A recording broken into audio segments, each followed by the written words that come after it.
चुच्चे नक्साको विवाद कुनै समयमा यति चुलिएर गयो धेरै तिक्तता बढ्यो दुई देशको बीचमा। तर पछिल्लोचोटि चाहिँ के भइदियो भन्दाखेरि पैसामा भएका पाठ्यक्रममा भएका चुच्चे नक्सालाई पनि हटाउनलाई धेरै प्रयास गरेको भारतले। त्यो एउटा चाहिँ सन्देश जान्छ, भारतले हारेको मानसिकता अन्तर्राष्ट्रिय जगतमा जान सक्छ, त्यसलाई चिरफार गर्न सकेन, रोक्न सकेन भन्ने कुरा आउन सक्छ भनेर चाहिँ बिचमा के गरियो त भन्दाखेरि चुच्चे नक्साको घुमाउरो तरिकाले, नदेखिने तरिकाले चाहिँ भारतले विरोध गर्यो। त्यसलाई धेरै तहमा, धेरै तबकामा रोक्न प्रयास गर्यो र त्यो प्रयास गर्ने क्रममा चाहिँ यहाँसम्म पनि पुग्यो कि चीनले, जसले हामीलाई अहिलेसम्म स्वतन्त्र राष्ट्र बन्नलाई मद्दत गर्यो, अमेरिका जसले नेपाललाई पहिलोचोटि चाहिँ स्वतन्त्र राष्ट्रको मान्यता दियो, जसका कारणले हामीले संयुक्त राष्ट्रको सदस्यता प्राप्त गऱ्यौँ, भारत जसले चाहिँ रसियाको भिटो पावर गरेर हामीलाई चाहिँ संयुक्त राष्ट्रको सदस्यता दिनबाट दुईचोटि वञ्चित गरायो, लास्टसम्म कोसिस गर्यो। तर केशरजंग रायमाझीलाई महेन्द्र राजाले चाहिँ प्रयोग गरेर, इन्डियाको चाहिँ ज्योति बसुलाई प्रयोग गरेर, त्यहाँ चाहिँ रसियन लबीको कम्युनिस्टको चाहिँ मुख्यमन्त्री थिए पश्चिम बङ्गालमा, उनीलाई एउटा चिठी लेखाएर संयुक्त राष्ट्रको सदस्यता दिलाउनका लागि जुन प्रयास भयो र पछि भिटो पावर प्रयोग गरेन रसियाले। यो सबै कुराहरूलाई हेर्दाखेरि बल्ल चाहिँ नेपालले स्वतन्त्र राष्ट्रको मान्यता प्राप्त गर्यो र सदस्यता प्राप्त गर्यो र अन्तर्राष्ट्रिय रूपमा नेपाल सुरक्षित भयो। सैन्य शक्तिको हिसाबले सेना सिधै कुनै पनि राष्ट्रले नेपालभित्र छिराउन नपाउने भयो, किनभने संयुक्त राष्ट्रको छातामुनि ल्याउनको लागि त्यति बेला नेपालले धेरै ठुलो प्रयास गरेर मात्रै पाएको अवस्था देखिन्छ।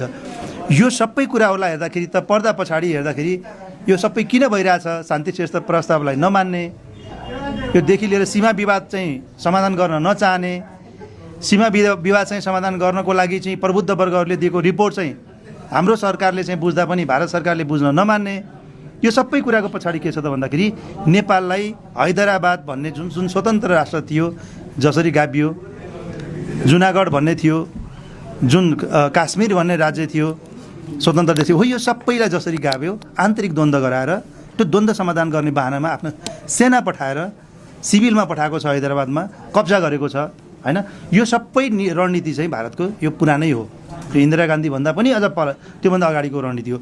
काङ्ग्रेस आईको नीति र बिजेपीको नीति अहिले कहाँ गएर ठ्याक्क मिल्छ भने सुन्दाखेरि दुईवटा फरक धारका हुन् जस्तो लाग्छ।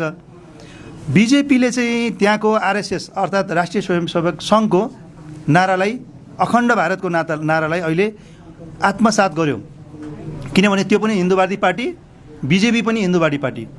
यो दुईटालाई हेर्दाखेरि के छ भने अहिलेको नयाँ संसद भवनको बिल्डिङमा हेऱ्यौँ भने त्यहाँ अखण्ड भारतको नक्सा छ।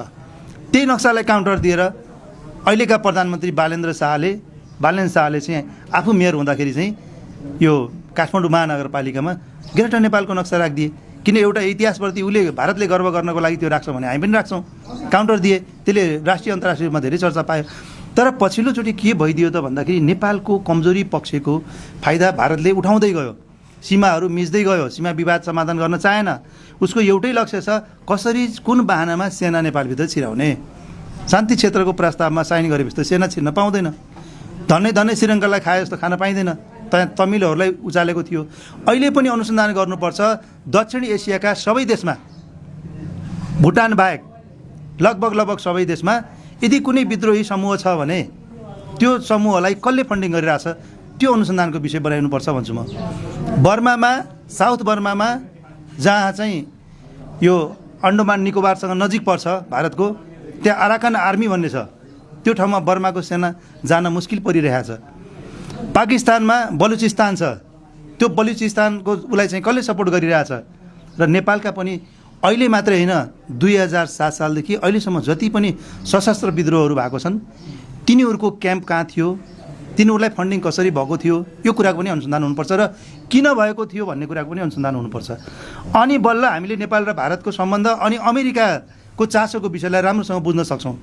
अहिले यो विषयमा 30-35 वर्षसम्म मैले लगातार अनुसन्धान गर्दा पनि जुन निष्कर्ष आइरहेको छ, जुन फाइन्डिङ मेरो रिसर्चको फाइन्डिङ हो, त्यसलाई हेर्दाखेरि के देखिन्छ त भन्दाखेरि दक्षिण एसियामा अस्थिरताको राजनीति चाहिँ नेपालले गरेको छैन, चाइनाले गरेको छैन, अमेरिकाले गरेको छैन, त्यो गरेको छ भने भारतले मात्रै गरेको छ।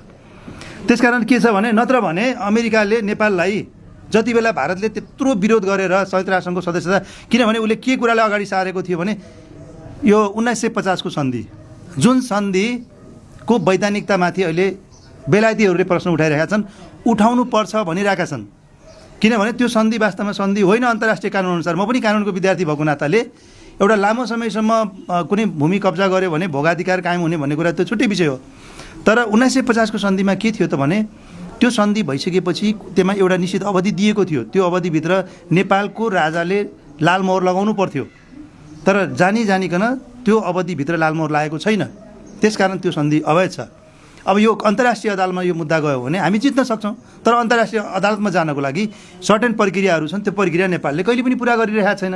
किन गरिरहेको छैन भने त यहाँ चाहिँ जहिले पनि सरकार बन्छ, त्यो कसरी बन्छ, किन बन्छ भन्दाखेरि काहीँ न काहीँ कुनै न कुनै तरिकाले त्यहाँ भारतको पकड देखिरहेको छ। अब पहिला त क्याबिनेटमै राख्ने चलन थियो, अनि त्यही कुरालाई आधार मानेर नेपाल चाहिँ आर्थिक रूपले पनि स्वतन्त्र छैन, हामीप्रति डिपेन्डेन्ट छ। 1950 को सन्धिले गर्दाखेरि चाहिँ हामी सुरक्षाको जिम्मा इन्डियामाथि भएको हुनाले नेपाल स्वतन्त्र राष्ट्र होइन।